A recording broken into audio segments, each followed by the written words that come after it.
Mania Consulting Clinic purchased a machine on March 1st, 2003 at a list price of Rs 1,50,000 subject to a trade discount 6%.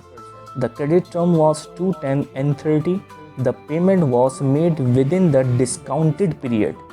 The company also incurred the following expenses: A. Insurance in transit 4,000. B. Custom duty Rs 12,000. C. Carriage in Rs 3,000. D. Installation and foundation 7,000. E. Test run cost 5,000. It is estimated that the machine has salvage value of Rs 79,180 at the end of its estimated life of 10 years. The company uses straight line method for computing depreciation and allowance method.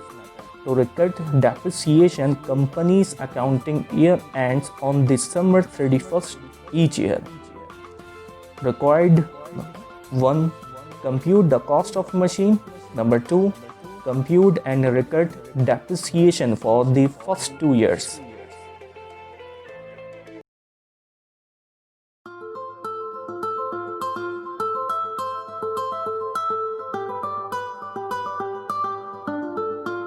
अस्सलामुअलैकुम student. बेटा last lecture जो हमारा था उस lecture में हमने क्या चीज़ समझी? हमने ये चीज़ समझी कि हमारे पास स्केड्यूल इस तरह बनाया गया किस चीज़ का, कॉस्ट का, यानी कि हमें net cost of fix asset का स्केड्यूल आपको बनाना सिखाया था। आज उसी स्केड्यूल के मुताबिक हम बाकायदा सवाल को सॉल्व करेंगे। एयर कौन सा है हमारे पास 2010, क्वेश्चन कौन सा है हमारे पास 9A। तो हम इसका सोल्यूशन करने जाते हैं। स्केड्यूल को आप लोग ज़हन में रखिएगा और उसी के मुताबिक इस चीज़ को देखेंगे तो समझना ज़्यादा आसान हो जाएगा। तरीक़ेकार क्या है बेटा? सबसे पहले हमें स्केड्यूल में लिखवाया कि लिस्ट प्राइस चाहिए। अगर आप बाकायदा सवाल में देखें तो आपके पास 2010 के सवाल में आपके पास सबसे पहले लिस्ट प्राइस का जो अमाउंट मौजूद है वो कितना मौजूद था? 1,50,000। तो मैंने यहाँ पर लिस्ट प्राइस लिख दिया 1,50,000। इसके बाद हमने स्केड्यूल में बताया इसमें से हम हमेशा लेस करते हैं ट्रेड डिस्काउंट को। ट्रेड डिस्काउंट के बारे में बताया गया कि क्वांटिटी डिस्काउंट को भी कहा जाता है, बातचीत के डिस्काउंट को भी कहा जाता है, बार्गेन डिस्काउंट। तो अब हमने ये यहाँ लिखा ट्रेड डिस्काउंट लेस करना है। तो कितना परसेंट है? सवाल में दिया हुआ है कि कितना आपके पास 6%। तो हम 1,50,000 में याद रखिएगा, अप्लाई करेंगे ये लिस्ट प्राइस पर ये अमाउंट लिखेंगे 1,50,000 मल्टीप्लाई बाय 6 डिवाइड बाय 100 करेंगे तो हमारे पास कितनी वैल्यू हो गई? 9,000। तो हमें मालूम है लेस करना है तो 1,50,000 में से 9,000 को हम जब माइनस करेंगे तो हमारे पास कौन सी वैल्यू आ गई? Invoice price. और वैल्यू क्या लिखी हमने? 1,41,000। इसके बाद स्केड्यूल में लिखा हुआ है कि हम यहाँ से लेस करते हैं कैश डिस्काउंट को। और कैश डिस्काउंट के बारे में हमने आपको ये बात समझाई थी कि कैश डिस्काउंट क्या है कि सवाल में कैश डिस्काउंट के नाम से वर्ड अप्लाई नहीं हुआ होगा। आपके पास सवाल में जहां पर क्रेडिट टर्म मौजूद होगी वहां पर आपने ये चीज ध्यान में रखनी है कि आपका कैश डिस्काउंट जो है वहां पर अप्लाई किया जाएगा।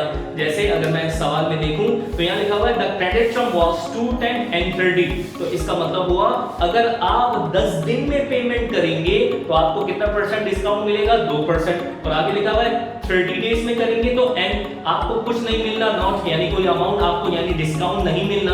तो अब हमें कैसे पता चलेगा कि हमने ये पेमेंट 10 दिन में की या नहीं की? तो आगे लिख के देते हैं the payment was made with in the discount period.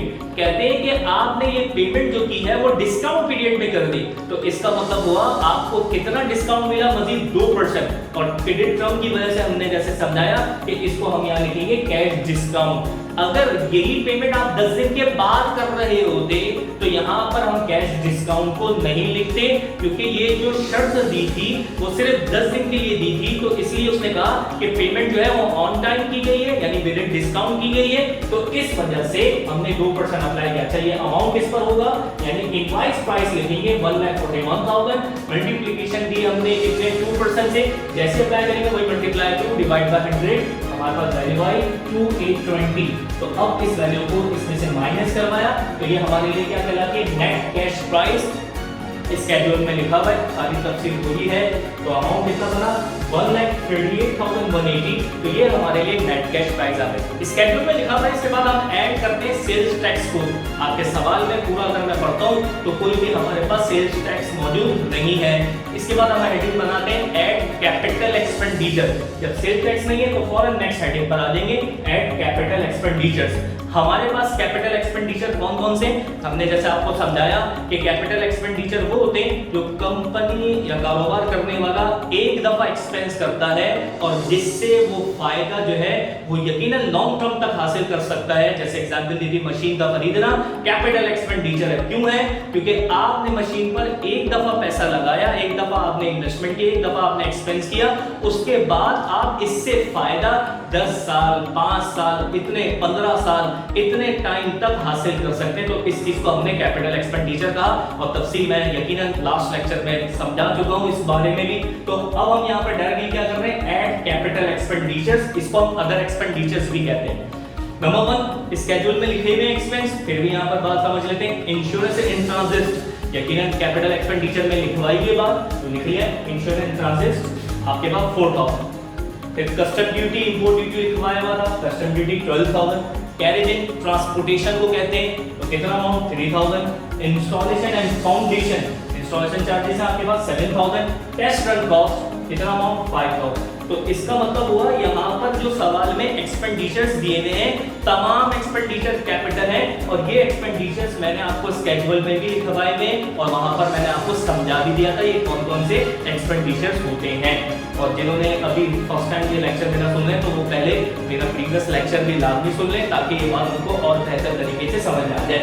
तो ये सबको टोटल करेंगे, टोटल करने के बाद आपने ये वैल्यू को यहाँ लिखा डायरेक्टली आउटर में और आउटर में कितना अमाउंट बना इसको टोटल करके 31000।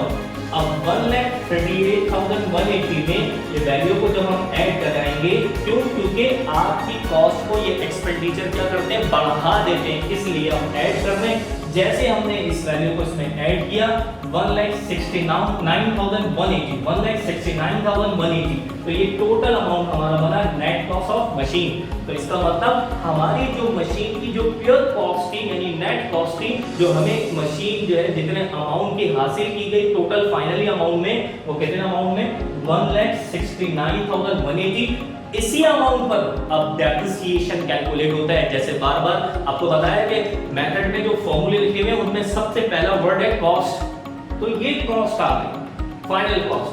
अब इस कॉस्ट को अप्लाई करेंगे उस जगह ताकि हम बाकायदा डेप्रिसिएशन को कैलकुलेट कर सकें। बात ऐसा होता है यही अमाउंट जो आपके पास सवाल में डायरेक्टली दिया हुआ होता है, लिखा होता है कॉस्ट, तो हम डायरेक्टली जो है वो फॉर्मूला अप्लाई करेंगे, हमें आगे कोई काम नहीं करना होगा। तो इस वजह से कॉस्ट की कंडीशन हमने यहाँ कंप्यूट की क्योंकि हमें यहाँ सवाल की रिक्वायर्ड लिखी हुई पहले compute the cost of machine नहीं भी दी हुई होती बात, तो हमें सवाल को देख के अंदाजा हो चुका था कि हमें यहाँ कॉस्ट लाजमी कंप्यूट करनी है। क्लियर रही बात, कैसे अंदाजा था, ट्रेड डिस्काउंट है, कैश डिस्काउंट है, तमाम एक्सपेंस है, कंफर्म पहले कॉस्ट फाइंड करेंगे उसके बाद आगे काम होगा। उम्मीद है ये बात समझ में आई होगी इंशाल्लाह।